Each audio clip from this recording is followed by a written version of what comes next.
Welcome to Band for Life. We should do the intro. Okay, let's do the intro now. Yeah, let's do it. Well, I'm not ready now. Do it. Maybe this is the intro. This is the intro. I don't know. Oh. Hi, everybody. I think my light's the wrong colour. Tonight we've got John Badger in, who is renowned for Badgerfest, which is something we are hopefully going to speak about. We will. And he's a drummer in several bands. I don't know for sure. All drummers are drummers in several bands. I know, but I don't know if he's actually a session drummer or if he is just a drummer in several bands. I think he might actually be a session drummer. But well, for once, we don't actually know the answer to this before we've recorded. No, we're doing the video. We're doing this before now, so that's exciting. Right way around. That's exciting, isn't it? Because so Summer screwed us. Yeah, so he's gonna be here soon, and then we're gonna get him in. And when we get him in, you'll see him, and that's gonna be by the power of editing right now. This week we've got John Badger on, who does Badgerfest amongst many, many other cool gigs that we've heard about before on the show. Yeah, we've had other bands in, like you've spoken very highly of you, John. I'm just on your Facebook. Fucking hell, you're in a lot of bands. I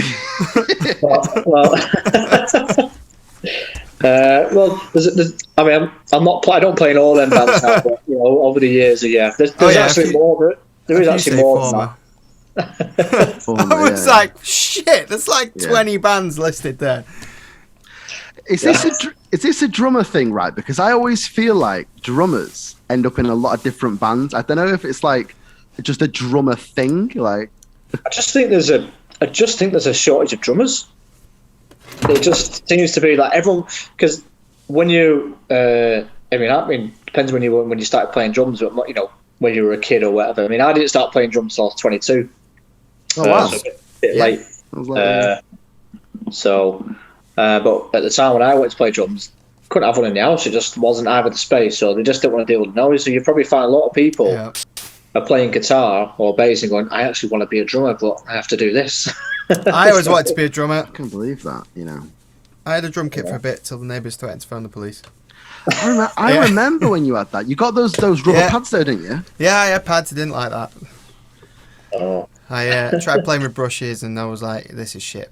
Yeah. So I gave up. Yeah, so I don't know what I mean. Yeah, it's mad. You'll generally find that, you know, an half decent drummer is in at least one other band. Yeah, you know. Same as bass players, isn't it? Yeah.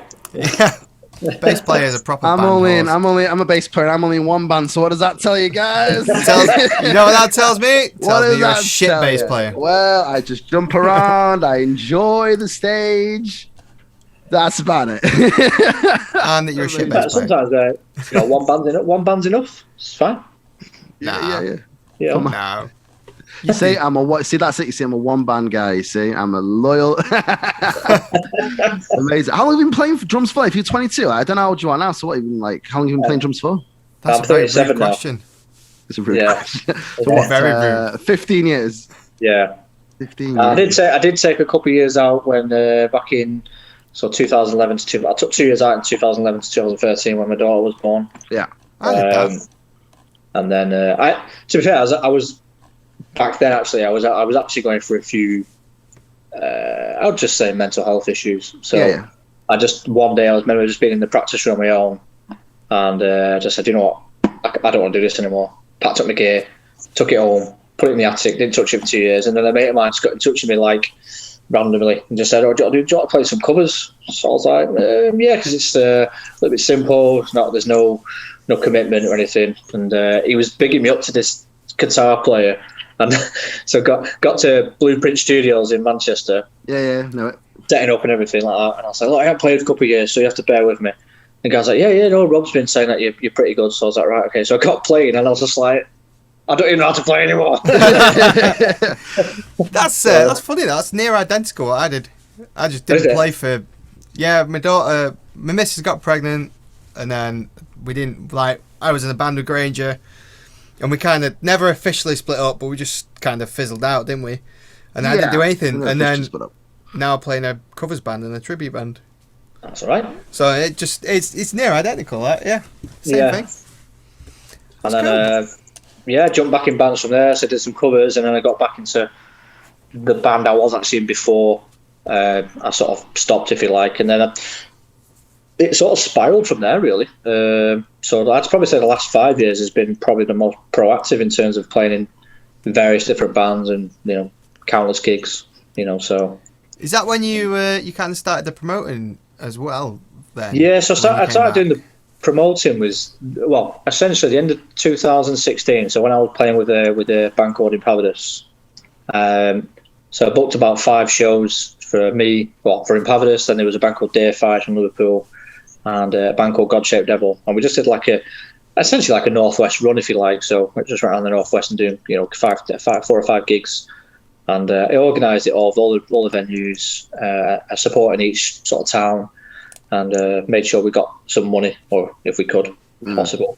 I mean, to be fair, there's a place in Wigan that actually tried to pay us in burgers, but that's something else. In Wigan, burgers. Yeah. Not pies. Not pies. There was a time when that would have been a bonus. Cooking burgers on the terrace at midnight. Nice. I fucking know this venue. I've been there. I'm telling you. Is it the Rock Stop, or whatever it's called?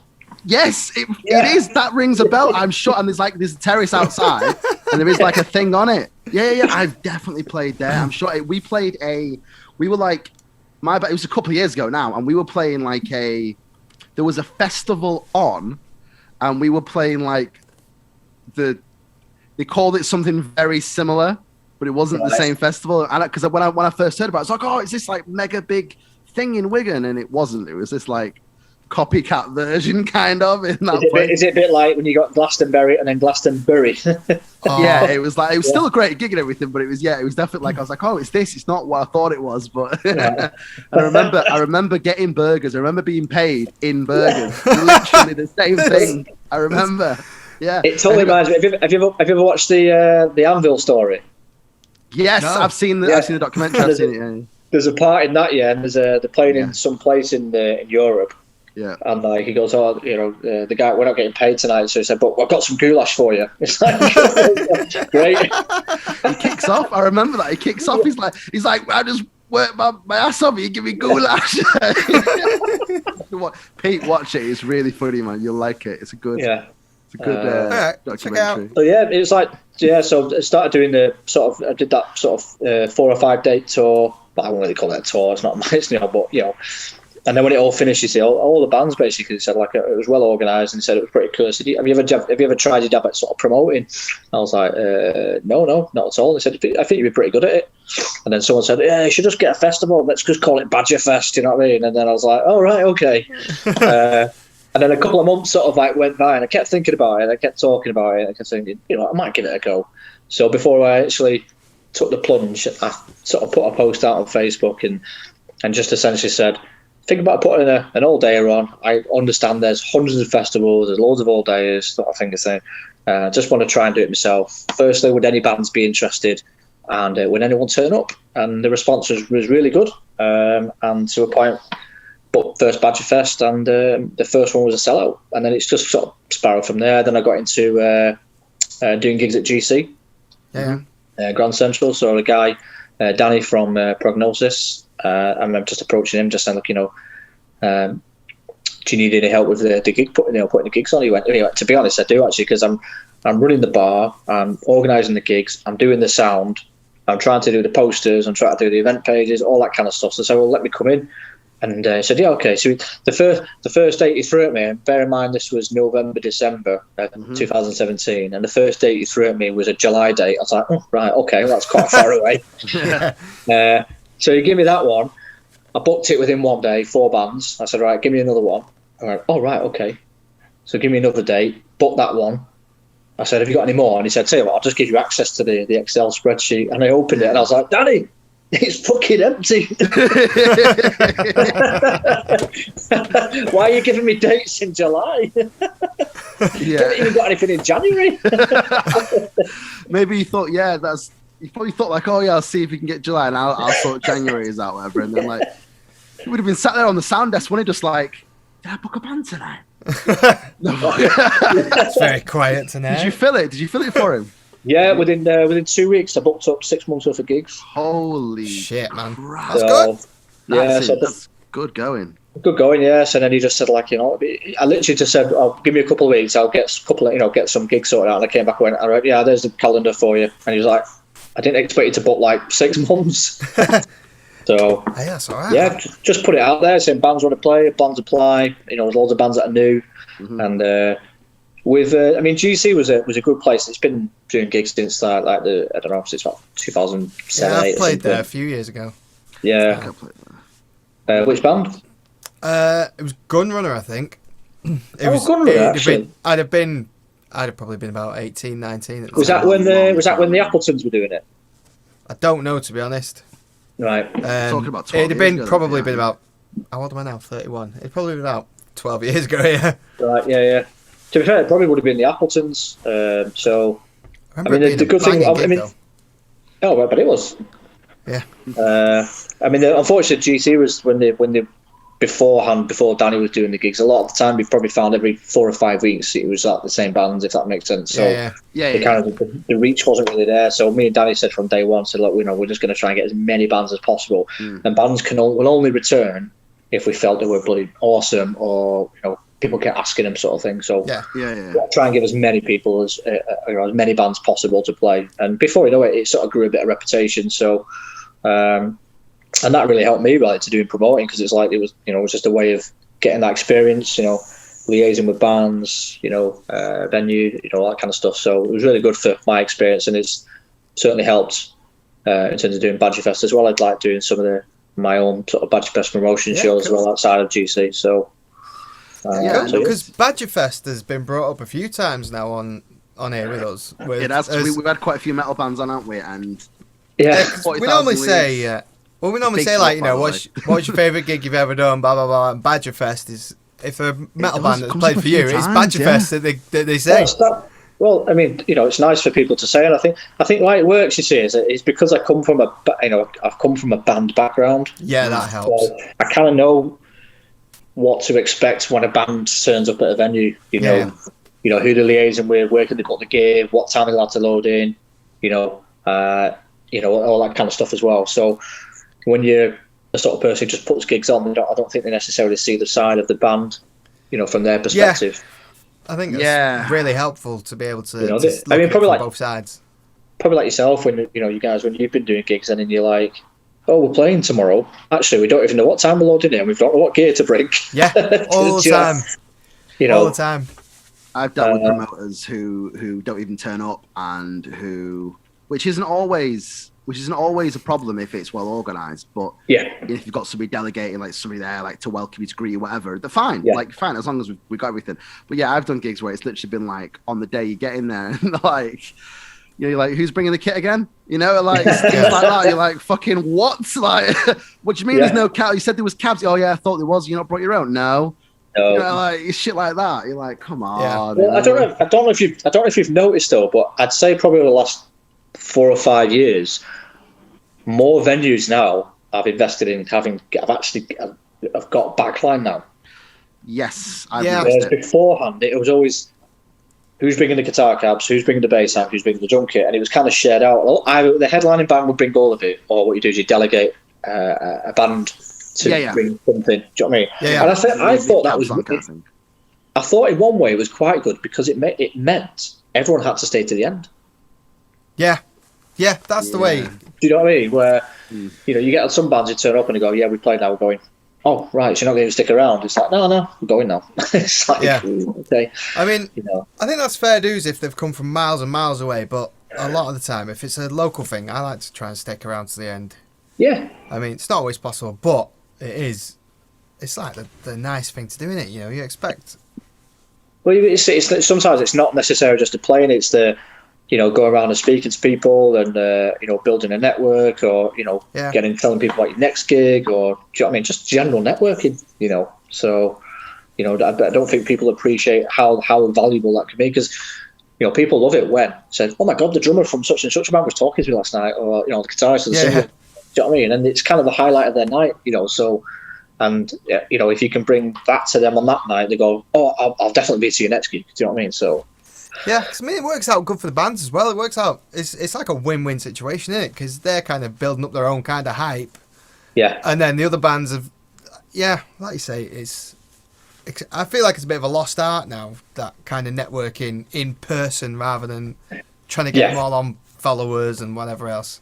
I think it seems to be a lot about just numbers online now, and then, you know, how many people have clicked your event page, which, you know, I mean, don't get me wrong, that it does help because it does give you an indication of how many people are actually interested, or, you know, if there's you know, how many people have clicked the attending button. Yeah. But again, it doesn't necessarily give you the correct numbers. You know, it just gives you an indication.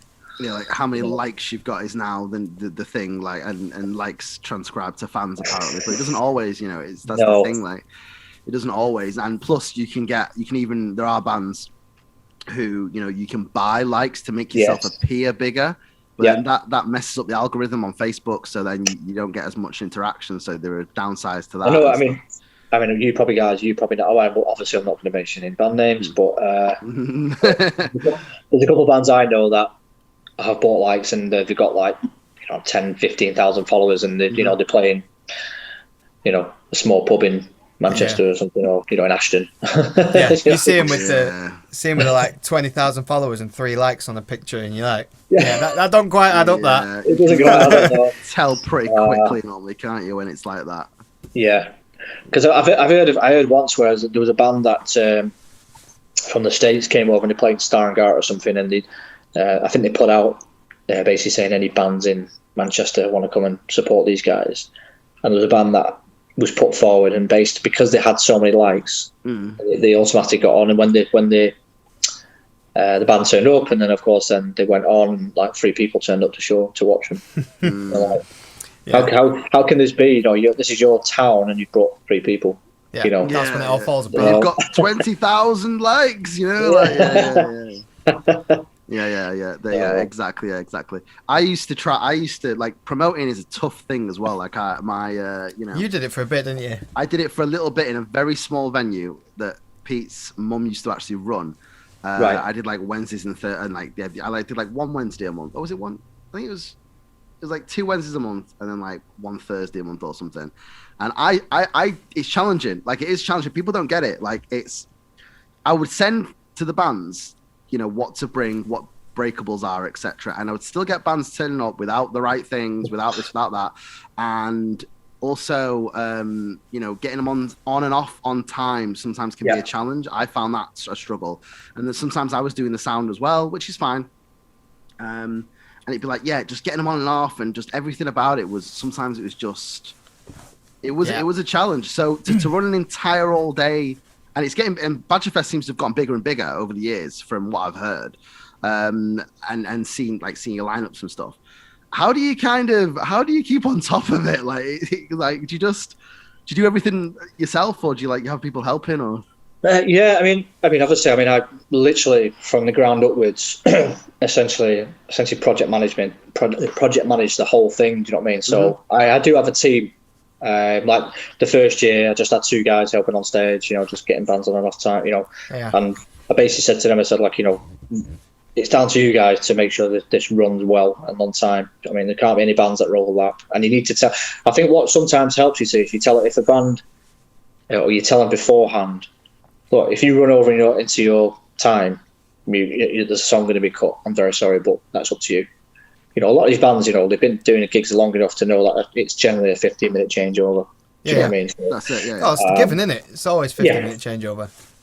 So, but it's just, I think, you know, as of now, you know, as it is getting bigger, obviously the team's growing as well. So we've got more stage crew, we've got people working on merch stalls, so, you know, just handling that sort of side. We've got artist liaisons, so they don't necessarily, for the first couple of years, every band used to turn up asking for me. Whereas now, when they turn up now, they're asking some, you know, different people. People working the desk as well, so, you know, I don't have to be sat there all day. Do the sound. That is a killer. That. You know, then I've got the sound guy. Comes up to you and's like, we need you for something. You're like, I'm fucking doing the sound. I'm doing this, so no, and to be fair, I mean, one thing that has been commented on for the first 3 Badgerfest, of course, is. And it's from the bands and also from the people who've gone and said, like, you know, it's always ran on time, you know. So there's kind of a stigma there now. It's kind of like, wow, we've kind of set out our pace now, you know, so we need to make sure we replicate that every year. Yeah, pressure's on so now. Pressure's on. Pressure's on. You got to keep it up now. But I think it's just down to prep. It's just like everything's prepped out well in advance. So there's no like, we're not telling people the day before. You know, everyone knows at least a month before. It's all written down. It's all emailed. You know, so it's fully prepped. So when they arrive, they know exactly what they're doing, who's looking after what, who's doing what. You know, and everyone gets paid. That's a massive bonus. Nice. So, yeah, it's a big bonus. So there's a difference of obviously getting. I mean, don't get me wrong. The first 2 years, you know, heavily relied on volunteers, which was very grateful. And then it gets to a point where, because if you're a volunteer, you can. I'm not saying people get lazy or anything like that, or you know, you're kind of on their terms. But as soon as you mention, look, you are going to be paid to do this job, it's like, right, okay, I need to do it. Yeah. You know what I mean, because you know, end of the night or end of the weekend, you'll get a pay packet. Do you know what I mean? So. Yeah. And I think then by that, it just means that you're treating them as a professional, and you're like, you know, I'm treating you as a person to work the event and do what I need it to be done. And then that way, it just means I'm not running around like a headless chicken all day.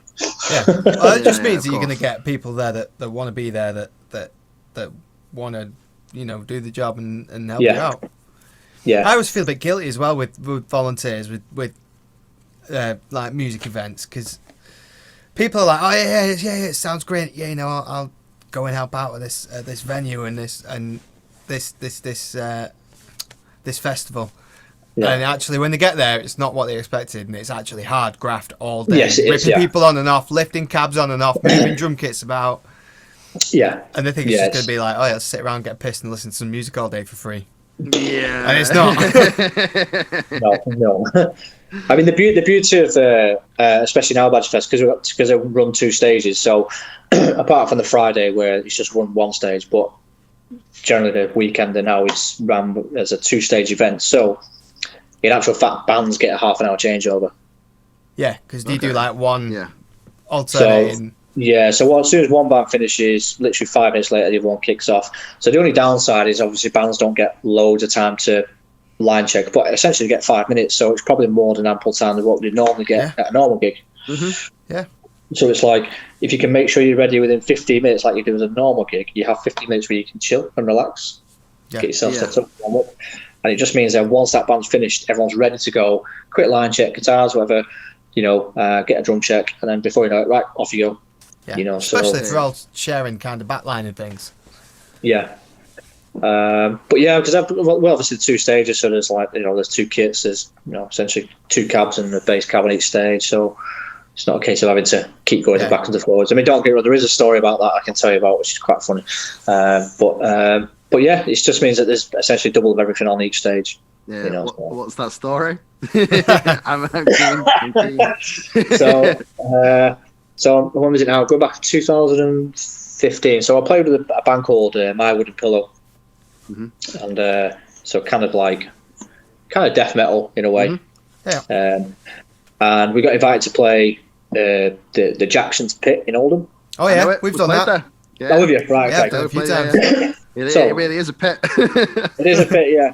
So if you've ever gone down the steps, and then you got like the bar on the left hand side, and you have this little room to the right, and then essentially an open air on the left hand side. You know what I mean? And what there's a band called After the Abduction. They were doing like their first gig, I think it was, or whatever, or like headlining thing. So it was 6 bands, and there was 3 bands on each stage. And when we got there, we found out basically, which is quite funny, that even though there was a drum kit in each one, there was enough cabs. There just wasn't enough leads for 2 stages. Some fucking running between stages with XLRs and jacks. SLRs and SM58s. Like, I need a mic. Oh my god! Brilliant. But you know what? It was really funny though. It's like as soon as the band finished, right, quick. Because they've got a massive desk at the back as well. I remember they had a really big.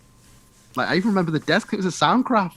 Was it? I remember the desk of last time I played there. They had a big desk at the back, and then they had we were like in the air. There's like a roof. I don't know. It was just like a. All I remember is it's like really low ceilings, isn't it? And I remember it being a low ceiling, and I can imagine this fucking engineer just running back. I bet he had like the hardest night of his life. Like, you just give up. You just run one stage. This is the thing. It wasn't even an engineer. It was just bands doing it. You're essentially doing your own sound check. Oh, That man. is. So talk about a DIY That's an job. oversight, You know what I mean? Yeah. Have you had any other experiences of gigs that have not gone to plan or anything that's gone a bit haywire? Well, yeah, there was one. So there's a couple I've written down actually. So there was one where. So have you know the Witchwood in? Yeah. Oh yeah. In Ashton. Yeah. Oh yeah. So this is going back a few years now. So I used to do a band called Whipcord, which is kind of like stoner with a bit of a punk edge, if you like. So I think I might have. Yeah, I think I've heard of them anyway. Rings bells for me, that. Yeah, started in 2006, and I was there for 3 years with them, and then they sort of carried on a little bit longer, and then I did a couple of gigs with them, with the Drum Up Change things, which I'll talk about as well.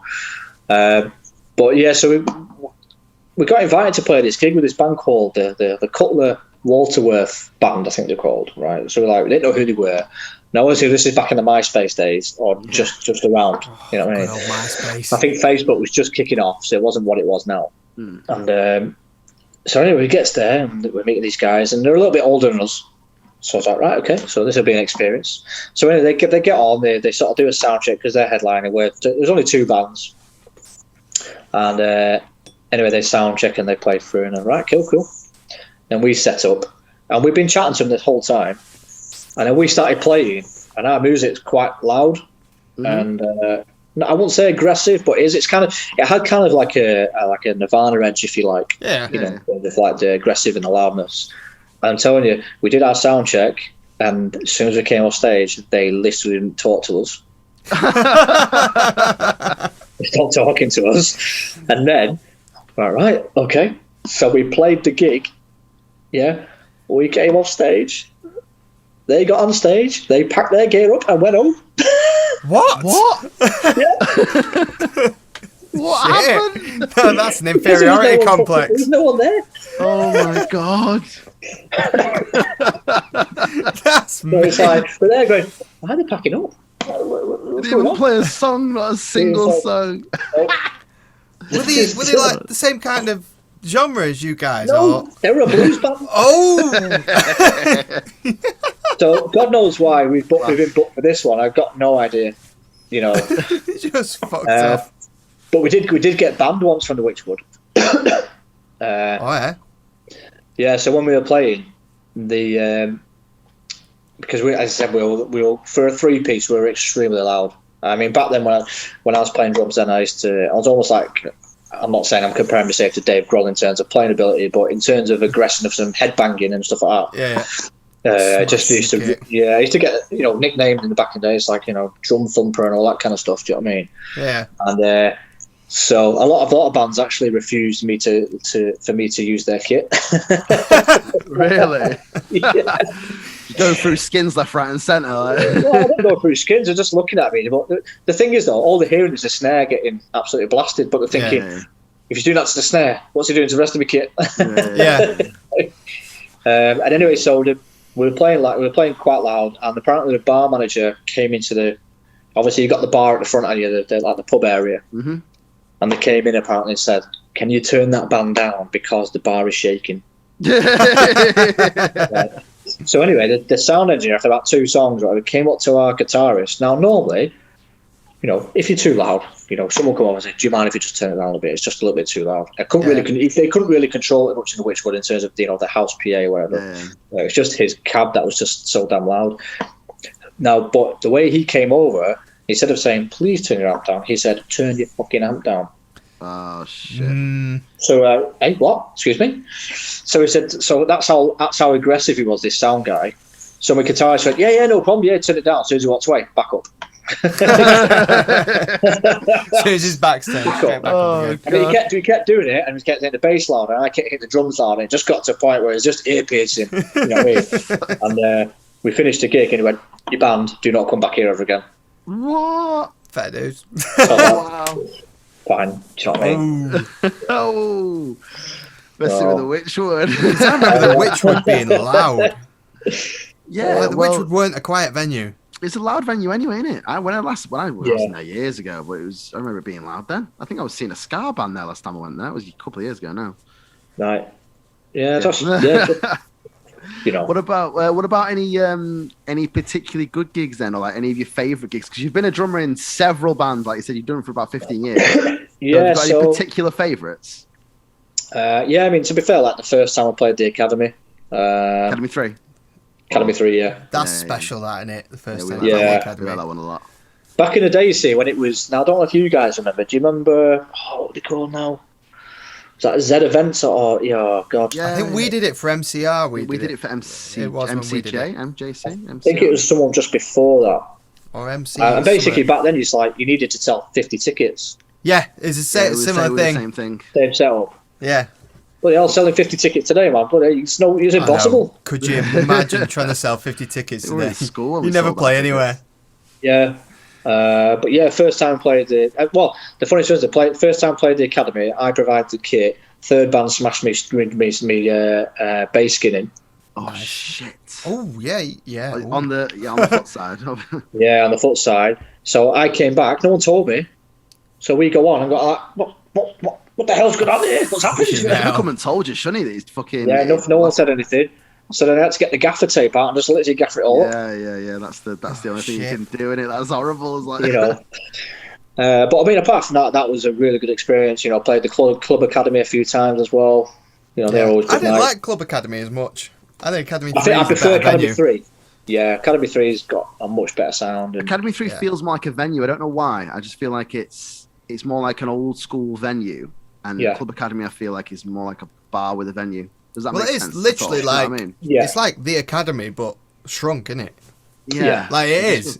It's a proper pro venue. Academy, though. I feel like Academy 3, the lights, and when the lights go down and everything, it feels like you're at a proper gig. Yeah. You are at Club Academy, but... Well, I think it's because I think in obviously the Academy 3, it's a lot darker as well, whereas in the Club Academy, it seems quite bright and... Yeah. That's what I mean, yeah. Feels more like a bar to me, Club Academy. I don't know what it's like now. I've not been for a few years now, but... It's been ages. Yeah. Yeah. But yeah, it's like there's that one, and there was one where I was in a band called Frozen Shadows with the singer from Footprints and Custard. Oh, no way. Yeah. I've heard of him, Yeah. So we formed a band, that was a couple of years ago. Just kind of doing, I'm just gonna say it was an At the Gates rip-off type band, you know what I mean? Okay. So just sort of melodic death metal. And we did our first gig at GC. Was absolutely rammed, and then we did Badgerfest, and then we didn't play together for like 7 weeks because it was kind of a band where we just got together now and again, and if there's any shows come up, we'll get together. Yeah. And I was gigging down in Reading with Impoverished with a festival called Face Armageddon. And about 7 o'clock at night, I got this text message from Ross. He goes, "What are you doing tomorrow?" Sort of thing. I said, "Well, I'm in Reading at the moment." All right. Well, I'm at HRH Vikings Festival. They've asked us to open up the main stage tomorrow. Are you in? I was like, I'm like 5 hours away. So I was like, yeah. So I remember going back to the hotel at like 1 o'clock in the morning, getting up at 5, and having to drive back to essentially Sheffield. You know what I mean? And open the main stage. I remember going. The stage is massive in there. It's like probably 3,000. 2,500 capacity sort of room. Yeah. Massive. Proper stage. Proper stage, yeah. And we went and absolutely smashed it. And the thing is, we got on the stage and there was no one there. It's like, okay, fair enough, a bit of an empty stage. But at a second song, everyone just kind of flocked in. It was rammed. Yeah, they're mint, them gigs. They are good. Obviously, there's been a few stories with regards to HRH, unfortunately. Oh, really? Yeah, so when the first lockdown kicked in. Oh, yeah. Yeah. So they had events like in February and they cancelled them. Right. And they didn't offer, unfortunately, people any money back, so people were chasing money. Yeah, and basically just saying, so there was unfortunately loads of stuff online. You know what I mean, which didn't give them any favours. You know what I mean, as a festival and as a punter and as a musician going, it's always pretty cool. It's just unfortunately they just kind of let a lot of people down, I think. Do you know what I mean? So yeah. So it's difficult, isn't it? Because it's difficult because it's like small businesses, and then there's a line, isn't there? Because like I run like a party business, like children's entertainer, and I just instantly was like, right, okay, if you paid your deposit, we'll either reschedule or give you a deposit back, kind of thing. some businesses haven't. Some businesses have kind of been like, right, we're going to keep it and then just reschedule and not offer anything, and then other businesses, and it's kind of like, where is the line between giving everything back, but then potentially and trying to keep yourself afloat, and then keep yourself afloat, and then but then giving nothing back and being like, no, it's not our fault. There's a virus. Fuck you. That's a different, so there's like two kind of, there's like a line there, isn't there, really, between. Well, I think what happens is a lot of these, these events, they spend the money as it comes in. Yeah, I was going to say smaller kind of events and businesses in general. They are, to be fair, I have no idea. If they do take deposits or ticket sales, they'll be spending the money from that straight away on getting other stuff in for the. Yeah, that's not good. Yeah, I mean, luckily, I don't have to pay deposits for it's normally like a month before. Mm-hmm. Do you know what I mean? So if for any reason anything did happen, and I'm not left lumbered having to pay deposits and then try to get the money back and then having to refund people, whatever. Yeah. I mean, to be fair, what was really nice when I did have to unfortunately postpone last year's Badgerfest to this year. I put it out there to everyone, got in touch with everyone, said, look, just making you aware, it's been postponed. If you want a refund, it's absolutely fine. And 7 people asked for a refund. Oh, really? That's nice. It's like everyone was like, no, it's fine. We'll reschedule. It's fine. I feel like that's kind of been the vibe for the last year. Is people have been trying to keep businesses going and events going by not saying and if they I was going to an event and it was for some YouTube channel that I follow. So we'd all bought tickets and whatever, and said, we're gonna have to cancel. So I was like, oh fuck it, I've spent that money already. I'll just spend it in the merch store instead. Well, yeah. I feel like a lot of people have been like that over the last 12 months. I've had people who've just been like, oh, just keep it. They literally messaged me and said, oh, don't worry about it, and stuff like that with my stuff. Yeah. And I've had others who have wanted it back and I've given it them back straight away, because reputation is one thing as well, Oh god, absolutely. Because all it takes now is you can appreciate now is one screenshot or one message, and to give you an example, I won't mention the band name, but there was once where when I was putting applications out for what was 2019 Badgerfest, so and what I always like to do is, at the end of the day, for every single band that applies, I respond to everyone. Yeah. Okay. Yeah, that's good. So it might take me 3 or 4 days, but with no sleep. reply. But no, I respond to everyone and kindly, basically, it does kind of look like a copy and paste job, but the thing is, I think it's respectable. At the end of the day, they've taken the time to send in their EPK or whatever, and I think it's only fair they get a response, because it's not to say, you're not getting on, it's just not now. Do you know what I mean? And I always put on there saying, thanks for, taking the opportunity to apply, thanks for your interest. We thought, as you've taken the time to send your application, it's only fair that we respond by letting you know the outcome. Yeah, that is more than fair enough. Yeah. On this occasion, it does look like a job application rejection, unfortunately, but on this occasion, you've not been successful. But I always say, keep applying for other festivals, because there's not just mine. There's hundreds of festivals going. Chances are you will land on one, and so you'll get accepted somewhere else. And then before you know it, there was a band that screenshotted my email, put it on Facebook, and then basically said, oh, look at this here, we can get on HOH and Hammerfest, but we can't get on 90% of the independent festivals. Fucking and then screenshot of my email, and it's like, hang on a minute, mate, come on. Yeah, what's the point in doing that? You said, fuck off, you're not getting on anything. So all that does then is totally blacklist you. Yeah. Do you know what I mean? Not going to get on again. They're not going to ever get on then, are they? No. And the funny thing is that person follows my us on Instagram and actually likes quite a lot of the posts. Doesn't make any sense. So it's like, that's someone who's just got butthurt about it. And unfortunately, don't get it wrong. It's there's nothing. But I think it's better to get a response and get nothing. Yeah, I'd rather someone say. I'd rather get, because when I'm doing all the tribute stuff and whatever now, if I'm messaging pubs and venues and saying, we do this is what we do, if I don't get anything back, I'm like, you fucking twats.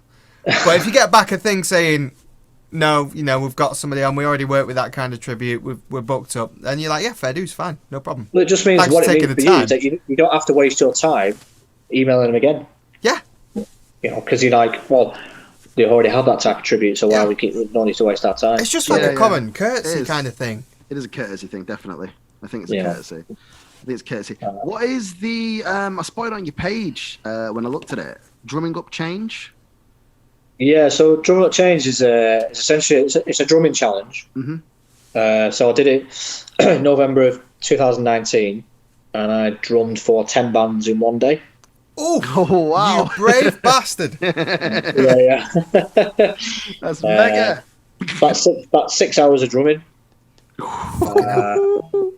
So yeah, that was really cool. Actually, it was just an idea I came up with. Okay, it was just because you guys have probably played charity events. You might have put charity events on as well. Yeah. And a lot of charity events. Not to say like they're not worthy, because every charity event is. You know what I mean, there's always raising money for something, or there's raising awareness for something. Mm-hmm. But a lot of the time, it's kind of there's this sort of mentality. It's a charity gig, and then it's like 5-10 bands and whatever, and then someone goes around the bucket and collect money, and they say at the end, we've raised so much. Great. Yeah. And where the charity gets that donation, which is what it's all about. So I thought, how can you raise the ante and make it just that little bit more interesting? So I just kept thinking, maybe what if I just put 10 bands on and maybe I should try drumming for all of them. That's what I mean. And all the bands they asked, they all was like, yeah, man, we would love to get involved. 40K, 40,000 leagues were in it. Do you know what I mean? Yeah.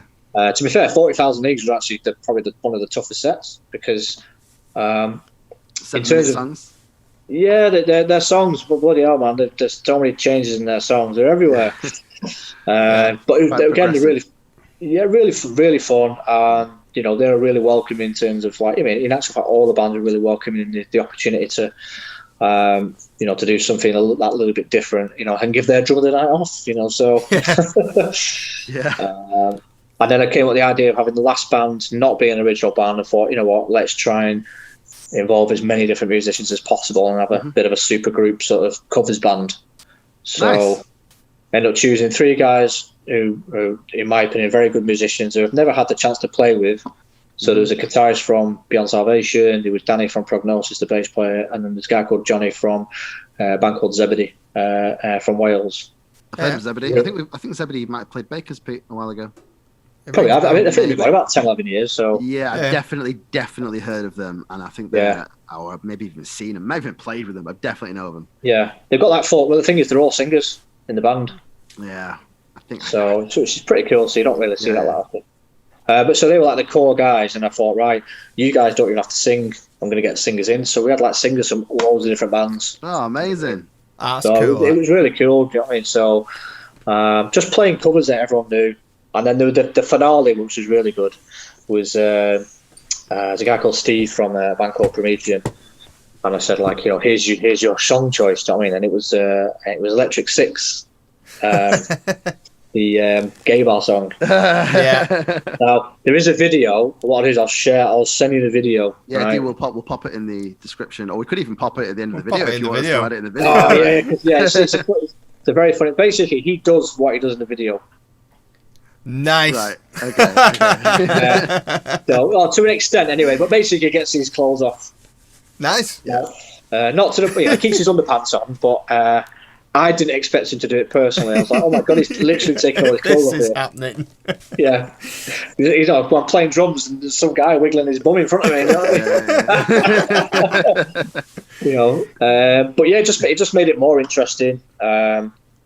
And that's what that everyone remembered it. I think we raised about just over $2,000 in. Nice. Wicked. There you go. Which is really good. Amazing. And then I've said, if people would want to see it again, I'll do it again. Give me a couple of years. To recover. I was actually supposed to do Drumming Up Change 2, which was supposed to be next month in May. But I'm doing it again in December at Rebellion with 2 stages. And the idea is then, so I've upped the challenge, so it's gone from 10 bands to 13 bands. Nice. You got to run between the stages. Run between the stages, yeah. So, hopefully without leads this time, you know what I mean? Bring that drum still with you, bring it. Grab it.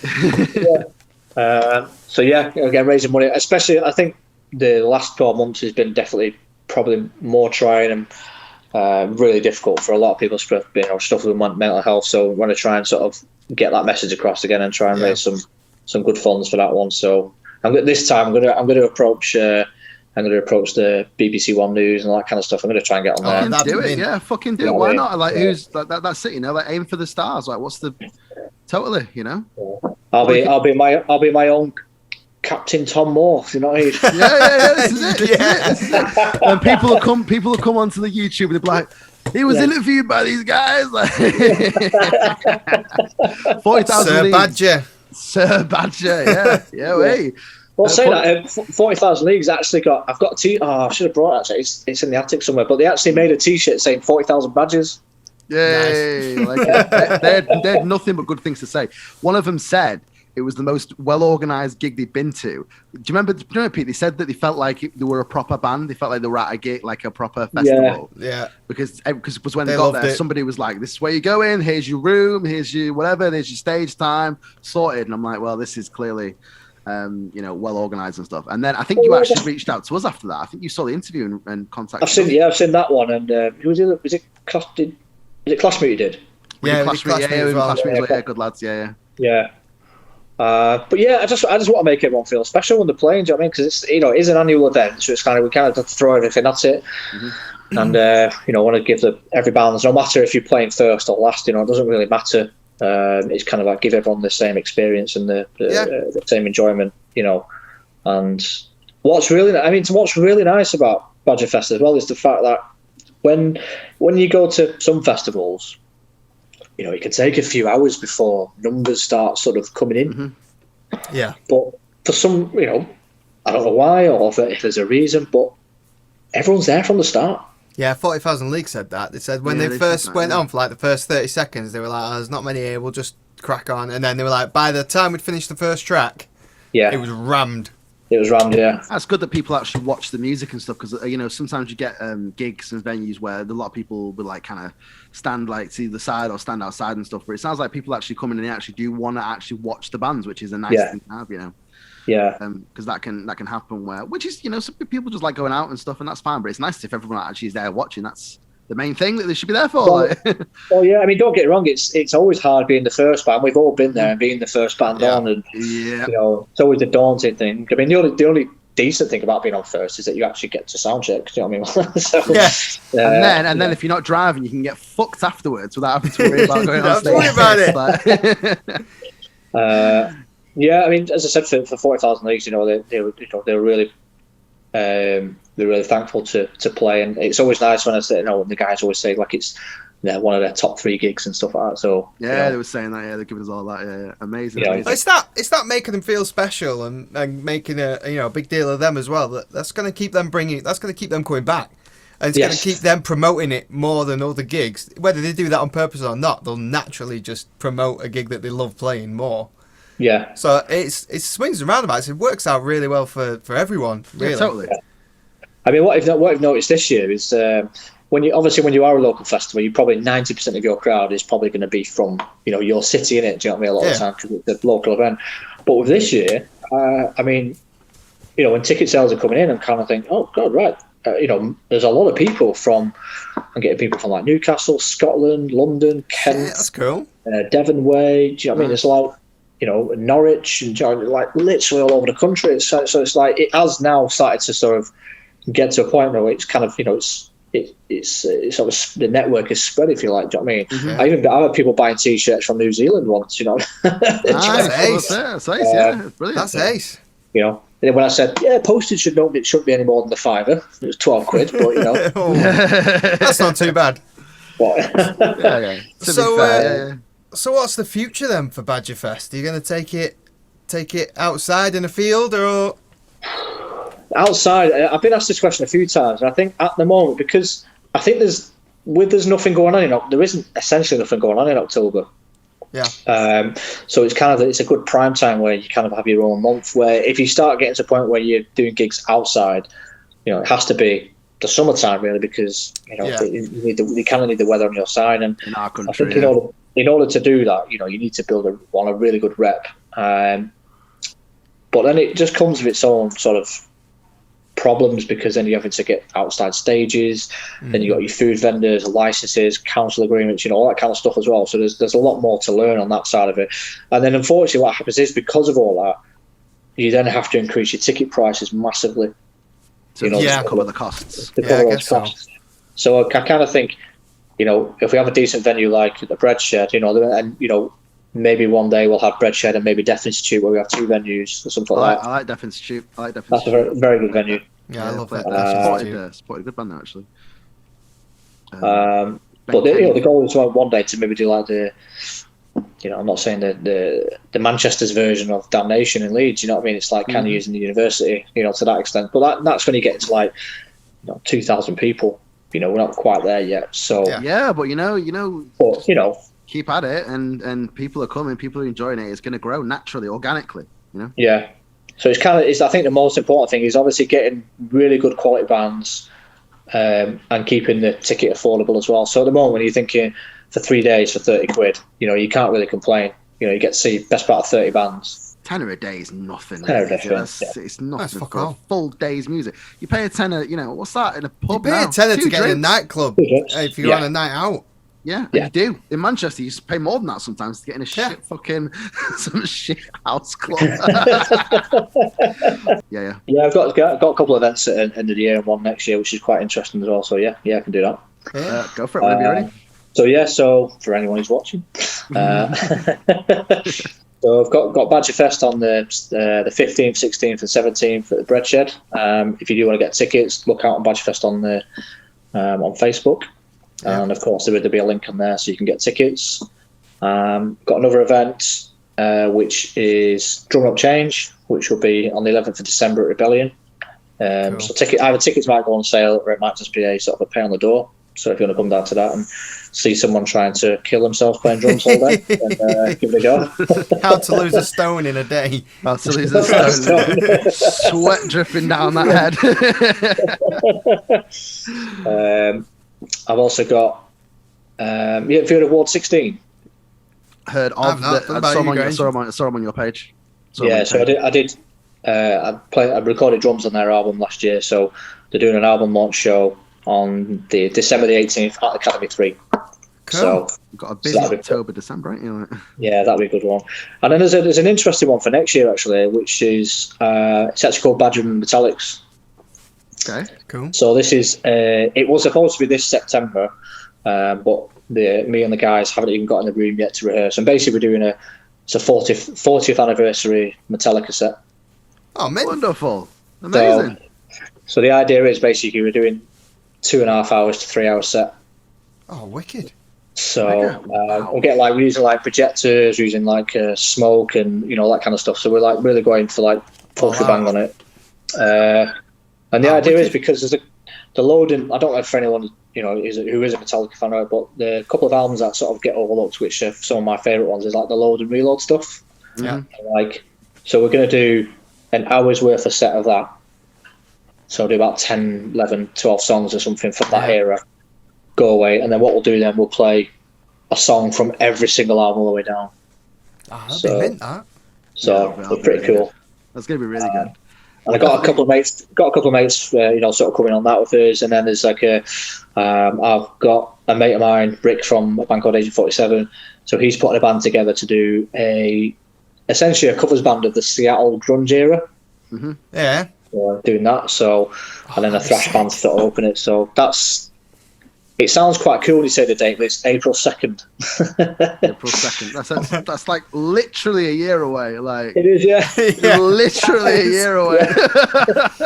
So I know it's a bit far off, but it'll be worth it anyway. So that again, you can still get a ticket for that. So just something a little bit different. I am going to try and possibly try and get in touch with Metallica if I possibly can in some way to see if they can send me some merch.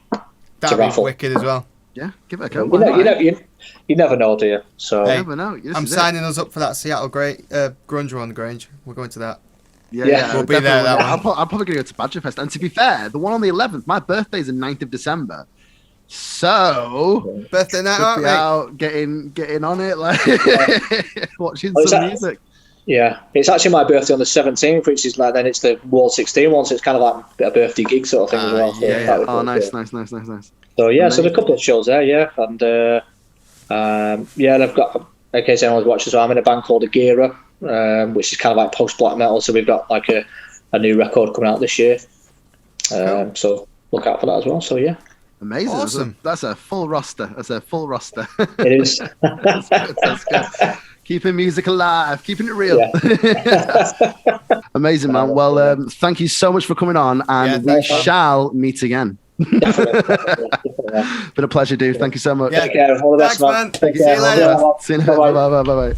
Well, that was John Badger, and what a nice guy. Yeah, you can see why most of the bands that we've had on that have played Badgerfest say that it's their number one. It helps just being, and also like just having. I just felt like it was a real natural conversation. That like it was just really, honestly felt like I was just chatting to him in the pub, and I could have carried on for the next 4 fucking hours. Yeah, probably. and kept drinking. Yeah, probably. It was amazing, and some great stories.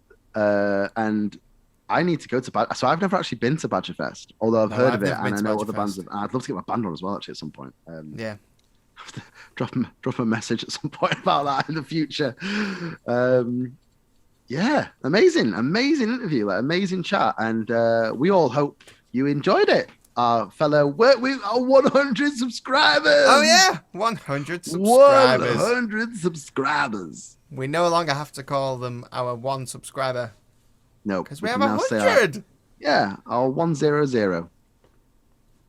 We got our Thanks, everybody. We got our custom URL. We did. As a present. We did. But we hope you enjoyed this video. If you did, please consider subscribing and hit that little like button, and maybe even the bell notification so you get rid of when we release new videos, which is normally Tuesdays and Fridays. Normally, yeah, we've not. This last week's been difficult. It's been difficult. Yeah, just well, with life getting in the way. Yeah, because we run the channel on the side and stuff. This isn't our job, obviously. Oh, it'd be cool if it was. So we'd be ruined if it was. Yeah. But then who knows what the future holds. Yeah. Thank you for tuning in, guys. It has been a pleasure to have Badger on. We hope you enjoyed it. Get yourselves down to Badgerfest. Check out his bands that he's been in. Check out all the other events that he's got going on that he mentioned. I'm not going to say them again because we're going to put them in the description below. Thank you. See you next time. See you next week. Bye. Bye.